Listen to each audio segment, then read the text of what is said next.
Arrogance, fraud, and a stunning downfall. Watch how one man's wealth couldn't save him from justice. The chatter in the courtroom buzzed like a hive of restless bees, tension crackling in the air. People packed into the benches shoulder to shoulder, their eyes flicking toward the defendant's table. Whispers passed from one mouth to the next, each rumor more scandalous than the last. Then he walked in, tall, broad-shouldered, and dressed in a charcoal-gray designer suit. The man carried himself with a confidence that bordered on arrogance. His slicked-back hair gleamed under the fluorescent lights, and he smirked at the crowd as if the room had gathered to admire him, not judge him.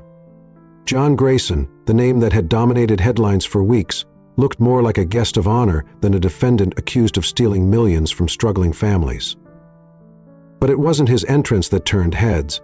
It was what happened when Judge Eliza Lee entered the courtroom. Dressed in her black robe, Judge Lee moved with quiet authority as she approached the bench. She didn't need to raise her voice or glance at the crowd to command respect. Her presence was enough. Her reputation preceded her, a no-nonsense judge who valued justice above all else. "All rise for the Honorable Judge Eliza Lee," the bailiff announced, and everyone rose. Everyone except John Grayson. The room fell silent. All eyes shifted to the defendant, who remained seated, casually flipping through a legal pad as though the proceedings were a trivial inconvenience. His lawyer leaned in, whispering urgently, but John waved him off with a dismissive flick of his wrist. Judge Lee paused at her bench, her gaze piercing. Her face betrayed nothing, but the silence grew heavier with every passing second. A murmur rippled through the crowd, the disbelief palpable. Who did this man think he was?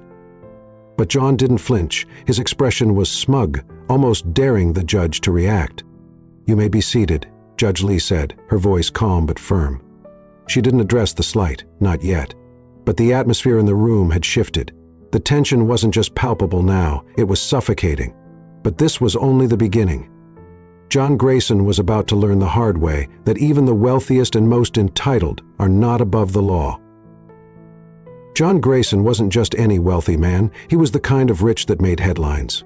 Luxury yachts, multi-million-dollar mansions on both coasts, private jets, and parties that could rival celebrity gatherings. His business empire, Grayson Investments, had once been touted as a beacon of financial success. But behind the glitz and glamour lay a darker truth. Grayson's rise to the top had been built on deception. Promising small business owners and middle-class families a chance to secure their futures, he'd convinced hundreds to invest their life savings into fraudulent schemes. Retirement accounts, college funds, even entire family inheritances gone in the blink of an eye. The fallout was devastating. Families lost their homes, parents struggled to feed their children, and elderly couples faced the terrifying prospect of living out their final years in poverty. The ripple effects of his greed spread far and wide, but to John it was just business. When investigators finally caught up to him, the evidence was staggering. Bank records, falsified documents, and testimony from former employees painted a damning picture. Yet even with the walls closing in, John remained confident. "I've got the best lawyers money can buy," he had told reporters outside his mansion in Malibu. "This will blow over. It always does."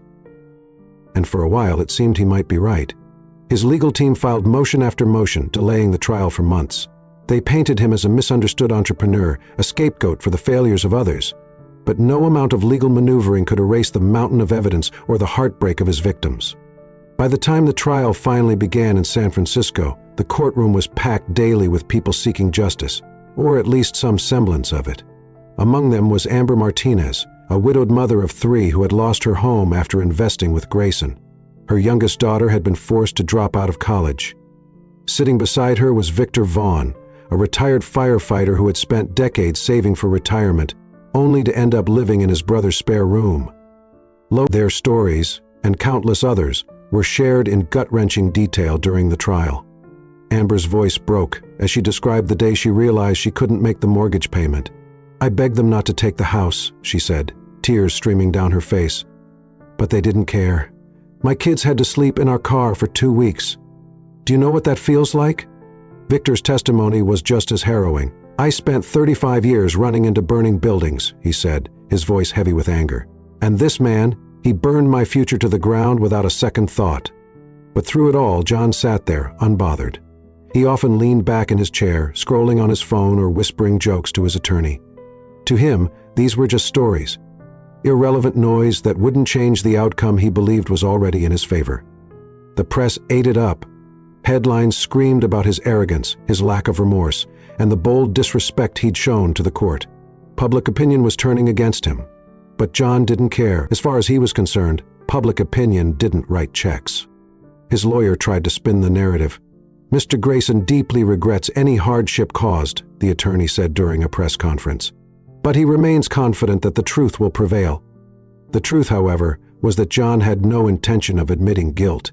He was betting on the system bending in his favor, like it always had before.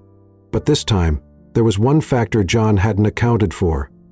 Judge Eliza Lee wasn't like the people he was used to dealing with. The trial was a spectacle. News vans lined the streets outside the courthouse, reporters jostling for position to capture every detail. Inside, the tension only grew as the days dragged on. Witness after witness took the stand, each one adding another nail to John Grayson's metaphorical coffin. But it wasn't just the testimonies that drew gasps from the audience. It was John's behavior. And the third day of the trial, the prosecution presented damning evidence. A series of emails where John explicitly instructed his team to falsify records and mislead investors. The courtroom was silent as the prosecutor read his words aloud. "Make the numbers look good. We need these suckers to sign on the dotted line." The words hung in the air like poison. Amber Martinez, sitting in the front row, shook her head in disbelief. Victor Vaughn clenched his fists. "And John?" He smirked. The prosecutor turned toward him, her voice sharp. "Mr. Grayson, do you recognize this email?" His lawyer jumped in before he could answer. "Objection. This question has been asked and answered in pre-trial hearings." Judge Lee raised a hand, her expression calm but firm. "Overruled. The defendant will answer the question." John leaned into the microphone, his tone dripping with condescension. "Yes, I recognize it, but let's not pretend it means what you're implying. It's just business talk. You wouldn't understand." The crowd erupted in whispers, and the judge's gavel struck like a thunderclap. "Order in the court," Judge Lee commanded, her voice cutting through the noise. She turned her attention back to John. "Mr. Grayson, I advise you to watch your tone. This is not a boardroom meeting." But John didn't flinch.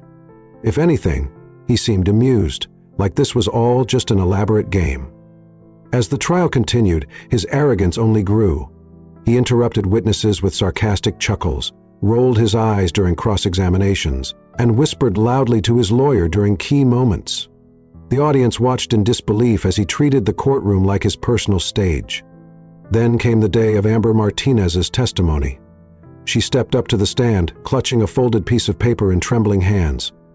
Her voice was shaky as she began, but her words carried the weight of her pain. "I trusted him," she said, looking directly at John. "I trusted him with everything I had, and he destroyed my family's future." John didn't even look at her. He leaned back in his chair, casually scrolling through his phone. "Your Honor," the prosecutor interrupted, pointing toward John, "the defendant is clearly not paying attention to the witness."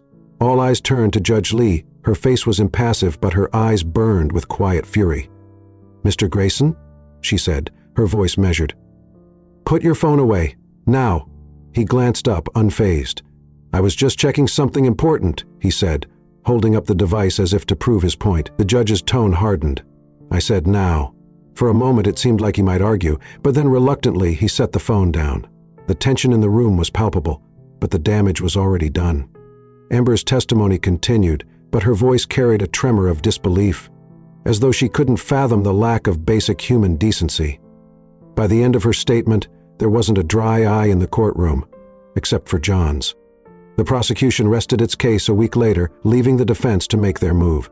John's lawyer tried everything, discrediting witnesses, twisting the narrative, even painting John as a victim of overzealous prosecutors. But the cracks were too big to cover. Through it all, Judge Lee maintained her composure. She rarely spoke, but her presence loomed over the room like a steady, unwavering force. But it was clear to everyone watching that her patience with John's antics was wearing thin. The trial had reached its final day. The air in the courtroom was electric, the anticipation almost unbearable. Reporters filled the back rows, their pens poised and cameras ready. The gallery was packed with victims, their faces a mix of anger and hope. All eyes were on Judge Eliza Lee as she prepared to deliver the sentence.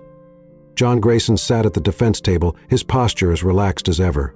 He even had the audacity to flash a small grin to the cameras as they captured his every move. He didn't look like a man about to face judgment. He looked like a man convinced he'd already won. When Judge Lee finally spoke, the room fell silent. "Mr. Grayson," she began, her voice steady and deliberate, "you have been found guilty on all counts of fraud, conspiracy, and obstruction of justice. The evidence against you is overwhelming, and the testimonies of your victims paint a clear picture of your actions. You manipulated, exploited, and destroyed the lives of countless people, all for personal gain." John leaned back in his chair, his expression unreadable. The judge continued, "Throughout this trial, you have shown a blatant lack of remorse. Your behavior in this courtroom has been nothing short of disgraceful. You have insulted your victims, disregarded this court's authority, and treated these proceedings as if they were beneath you." The crowd murmured in agreement. Amber Martinez, sitting in the front row, clasped her hands tightly, her knuckles white. Judge Lee's tone shifted, becoming colder. "Justice, Mr. Grayson, is not about wealth, power, or privilege. It is about accountability. And today, you will face the consequences of your actions." The room was so quiet you could hear the faint rustling of paper. John's smirk faltered for the first time as he straightened in his chair. "Therefore," the judge declared, "I sentence you to 25 years in federal prison without the possibility of parole." Gasps erupted from the crowd. John's face froze, the blood draining from his cheeks. 25 years? He'd been expecting a slap on the wrist, maybe a few months in a cushy facility. But this? This was unheard of for someone of his stature. Judge Lee wasn't finished. "Furthermore, I am ordering the immediate liquidation of your assets to repay the victims of your crimes. Every dollar you stole will be returned to the families you devastated." The courtroom broke into stunned murmurs. Amber Martinez pressed her hands to her mouth, tears streaming down her face. Victor Vaughn leaned back in his seat, his eyes wide with disbelief. John shot up from his chair, his face red with anger. "You can't do this," he shouted, his voice echoing in the room. "I'm John Grayson. You can't treat me like some common criminal." Judge Lee's gavel slammed down, her expression unyielding. "Mr. Grayson, sit down." But John wasn't finished. "This is a joke. I'll appeal this. I'll have your career ruined." The bailiffs moved closer, ready to intervene. Judge Lee remained calm, her voice cutting through his outburst like a knife. "This is my courtroom, Mr. Grayson, and you will show respect. Bailiffs, escort the defendant out." As he was led away, John continued to protest, his voice growing fainter with each step. The courtroom erupted into applause, something that rarely happened but felt entirely appropriate in the moment. Judge Lee turned to the audience, her expression softening just slightly. "Justice has been served," she said. "Let this be a reminder that no one, no matter how powerful, is above the law." But as the courtroom emptied and the cameras outside began flashing, one question lingered in everyone's minds. Would this sentence be enough to truly change a man like John Grayson?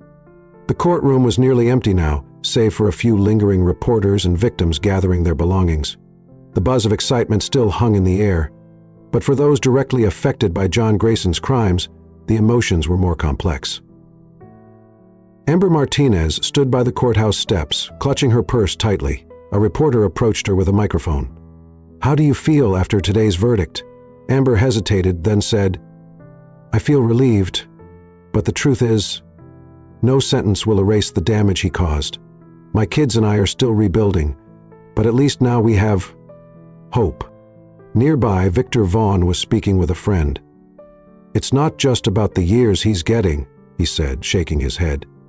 "It's about the message. People like him think they're untouchable. Today proves they're not." Inside her chambers, Judge Eliza Lee sat quietly, staring out the window at the commotion below. She didn't feel triumph or victory, just a steady resolve. Her role wasn't about personal satisfaction. It was about ensuring fairness, about reminding everyone that the scales of justice could balance, even against the weight of wealth and privilege. John Grayson's name would continue to make headlines for a while, but for the people he had wronged, the chapter was finally closing. The financial restitution would help many of them start over, but the scars he left behind would take longer to heal.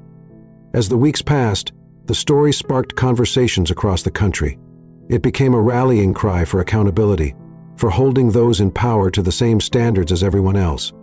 Two people shared their own stories of injustice, drawing strength from the verdict. But perhaps the most powerful moment came from Amber's youngest daughter, Aurora, who wrote a letter to Judge Lee that was later published in a local newspaper. "Thank you for standing up for my family," it read. "Thank you for showing us that people like John Grayson can't get away with hurting people like us. You didn't just give us justice. You gave us a second chance."